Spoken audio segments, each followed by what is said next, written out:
दोस्तों, जब हम कोई मीठी चीज खाते हैं तो उससे हमें एनर्जी मिलती है और दिमाग को भी अच्छा महसूस होता है। लेकिन इसके बावजूद भी ऐसा क्यों कहा जाता है कि इंसान को ज्यादा मीठा नहीं खाना चाहिए? आखिर मीठी चीजें हमारे शरीर के अंदर जाने के बाद किस तरह से असर करती हैं? और सबसे बड़ा सवाल कि इसका मेटाबॉलिज्म कैसे काम करता है। आज इन सभी चीजों के बारे में बात करेंगे, बस हमारे साथ इसी तरह बने रहें।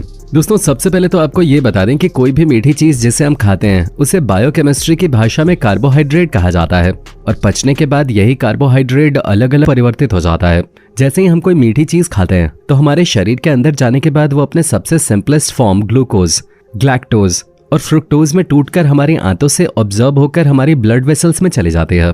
अब इसमें से जो ग्लूकोज और ग्लैक्टोज है वो तो सोडियम डिपेंडेंट ग्लूकोज इंपोर्टर के जरिए एंटेरोसाइट में पहुंच जाते हैं और जो बचा फ्रुक्टोज है वो GLUT5 नाम के ट्रांसपोर्टर के जरिए एंटेरोसाइट के अंदर प्रवेश करता है और फिर ये तीनों ही ग्लूकोज, ग्लैक्टोज और फ्रुक्टोज GLUT2 नाम के ट्रांसपोर्टर से होते हुए हमारे ब्लड वेसल में मिल जाते हैं। अब आप सोच रहे होंगे कि कार्बोहाइड्रेट इन 3 अलग अलग पार्ट्स में क्यों डिवाइड हो जाता है। तो दोस्तों, जितनी भी मीठी चीजें हम खाते हैं वो तो कार्बोहाइड्रेट में आते हैं, लेकिन हमारे द्वारा खाई जाने वाली मीठी चीजें अलग अलग प्रकार की होती हैं। अब जैसे कि जो फ्रुक्टोज है वो हमें फलों से प्राप्त होता है, यानी कि फल शरीर के अंदर जाने के बाद फ्रुक्टोज में बदल जाते हैं। ग्लैक्टोज की बात करें तो यह हमें दूध से प्राप्त होता है, यानी कि दूध या फिर इससे बनने वाली चीजों के अंदर के मिठास ग्लैक्टोज में बदल जाते हैं। और जो ग्लूकोज होता है वो हमें चीनी, चावल, गेहूं, सब्जियां और बाकी की हाइड्रोकार्बन वाली चीजों से प्राप्त होता है। अब ब्लड के अंदर पहुंचने के बाद कार्बोहाइड्रेट की ये तीनों ही सिंपलेस्ट फॉर्म सीधा नसों से होते हुए हमारे लिवर के अंदर पहुंचती हैं, जहां पर इन तीनों ही कार्बोहाइड्रेट के अलग अलग फॉर्म का मेटाबॉलिज्म होने लगता है। यानी कि ये जो तीनों ग्लूकोज, ग्लैक्टोज और फ्रुक्टोज हैं, इनका मेटाबॉलिज्म लिवर के अंदर अलग तरीके से होता है। सबसे पहले बात करते हैं ग्लैक्टोज के, क्योंकि अब GLUT2 के जरिए ग्लैक्टोज लिवर के अंदर पहुंचता है तो ये ग्लैक्टोज बहुत सारी अलग अलग प्रकार की क्रियाओं के द्वारा ग्लूकोज में बदल जाता है, जिसे ग्लूकोज 1 फॉस्फेट कहा जाता है। और फिर एक्सेसिव ग्लूकोज ग्लाइकोजेनेसिस प्रोसेस के जरिए ग्लाइकोजन में कन्वर्ट होकर स्टोर कर लिया जाता है ताकि ये बाद में हमें एनर्जी दे सके। लेकिन जब इसी ग्लैक्टोज का मेटाबॉलिज्म हो रहा होता है तब 2 और प्रोडक्ट्स इसके मेटाबॉलिज्म से बनते हैं, जिसमें से एक होता है गैलेक्टोनेट और दूसरा होता है गैलेक्टिटोल। ये दोनों ही हमारे गट के बैक्टीरिया को फीड करने में मदद करते हैं। लेकिन जब ग्लैक्टोज के मेटाबॉलिज्म में गड़बड़ी आती है तो यही गैलेक्टिटोल हमारी आंखों में इकट्ठा होने लगता है, जिसका परिणाम मोतियाबिंद के रूप में देखने को मिलता है। इतना ही नहीं, इसके मेटाबॉलिज्म की गड़बड़ी से बच्चों में मानसिक विकास का विरोध, सीजर्स जैसी कई सारी अलग अलग प्रकार की खतरनाक बीमारियां घर करने लगती हैं। यानी कि अगर इसका मेटाबॉलिज्म सही तरीके से हो रहा है तब तो अच्छा है, लेकिन अगर गलत तरीके से हो गया तो ये बीमारियों को न्योता देता है। और ये तो केवल एक कार्बोहाइड्रेट की बात हुई, क्योंकि अगर हम फ्रुक्टोज की बात करें तो दोस्तों इसका मेटाबॉलिज्म भी काफी अनोखे ढंग से होता है, जहां GLUT2 ट्रांसपोर्टर के जरिए लिवर के अंदर फ्रुक्टोज पहुंचता है और लिवर के अंदर पहुंचते ही इसका मेटाबॉलिज्म शुरू हो जाता है। फ्रुक्टोज के मेटाबॉलिज्म से अंत में ट्राइग्लिसराइड्स का निर्माण होता है, साथ ही ग्लूकोज भी बनता है, जहां ग्लूकोज ग्लाइकोजेनेसिस प्रोसेस के जरिए ग्लाइकोजन में बदल जाता है, फिर इकट्ठा होने लगता है। हालांकि फ्रुक्टोज के मेटाबॉलिज्म के दौरान उसका एक बहुत बड़ा हिस्सा लैक्टेट में बदल जाता है, जिसे आम भाषा में लैक्टिक एसिड कहा जाता है।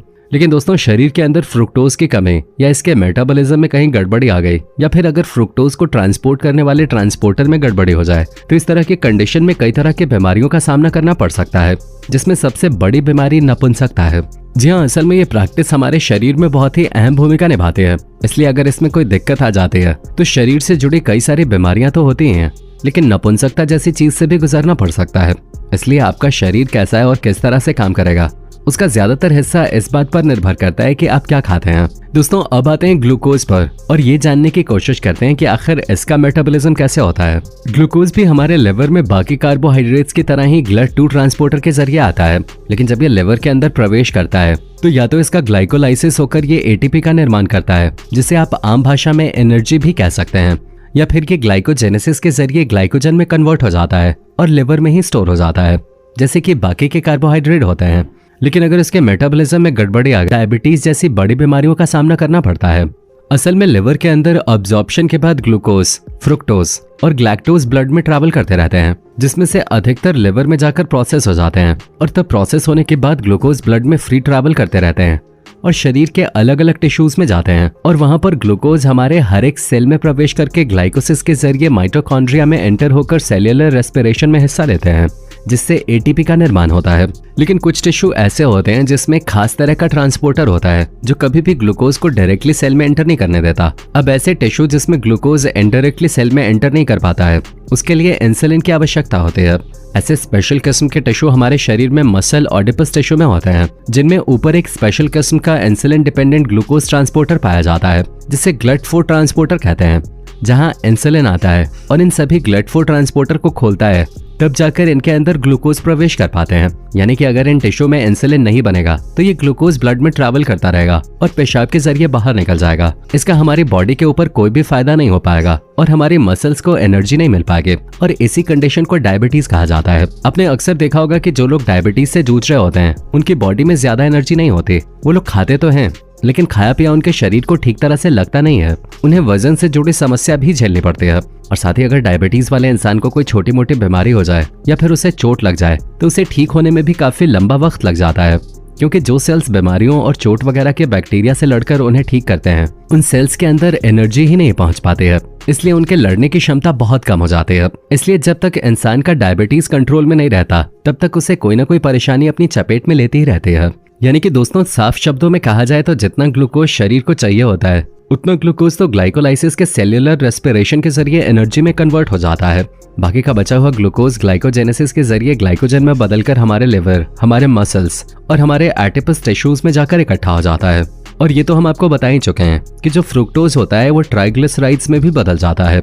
इसी वजह से फ्रुक्टोज से बने ट्राइग्लिसराइड्स इस फैट सेल में जाकर इकट्ठा हो जाते हैं। जब शरीर को आवश्यकता होती है और शरीर में ग्लूकोज की कमी हो जाती है तब पैनक्रियाज से निकला हुआ ग्लाइकोजन हार्मोन इसी ग्लाइकोजन को दोबारा से ग्लूकोज में बदलकर हमारे शरीर को एनर्जी प्रोवाइड करता है। इसलिए आपने देखा होगा कि अगर कोई इंसान लंबे वक्त तक खाना नहीं खाता तो भी वो जिंदा रहता है, क्योंकि इसी प्रोसेस के जरिए उसके शरीर में जो इकट्ठा ग्लाइकोजन होता है वो ग्लूकोज में बदलकर उसे एनर्जी देता है। और दोस्तों, इतना ही नहीं, हमारा शरीर अपने आप को जिंदा रखने की पूरी कोशिश करता है। तभी तो जब शरीर में ग्लाइकोजन और ग्लूकोज दोनों की ही कमी आ जाती है तब हमारी बॉडी प्रोटीन और लिपिड से इसकी पूर्ति करता है, जहां प्रोटीन और लिपिड को ग्लूकोज में कन्वर्ट करके ये हमारे शरीर को एनर्जी प्रोवाइड कराता है, जिसकी वजह से हम चल सकते हैं, बोल सकते हैं, सुन सकते हैं और अपना काम कर सकते हैं। और अगर ज्यादा लंबे समय तक खाना न खाएं तो हफ्तों भर या फिर महीनों जिंदा भी रह सकते हैं। ये सब कुछ डिपेंड करता है कि आपने अपनी बॉडी में कितना ज्यादा ग्लाइकोजन अच्छी तरह से स्टोर करके रखा है। अब तो दोस्तों आपको समझ में आ गया होगा कि किस तरह हम जो कुछ भी खाते हैं वो कार्बोहाइड्रेट 3 अलग अलग हिस्सों में डिवाइड हो जाता है, और एक हिस्सा लिवर में जाकर अपने मेटाबॉलिज्म का प्रोसेस शुरू करता है, जो अगर अच्छी तरह से हो गया तो हमारी बॉडी में लंबे समय तक एनर्जी देने वाले ग्लाइकोजन स्टोर होते हैं। और अगर मेटाबॉलिज्म के दौरान कोई गड़बड़ी हो गई तो उसका सामना अलग अलग तरह की बीमारियों के रूप में करना पड़ता है, जिसमें से 2 सबसे बड़ी बीमारियां नपुंसकता और डायबिटीज हैं।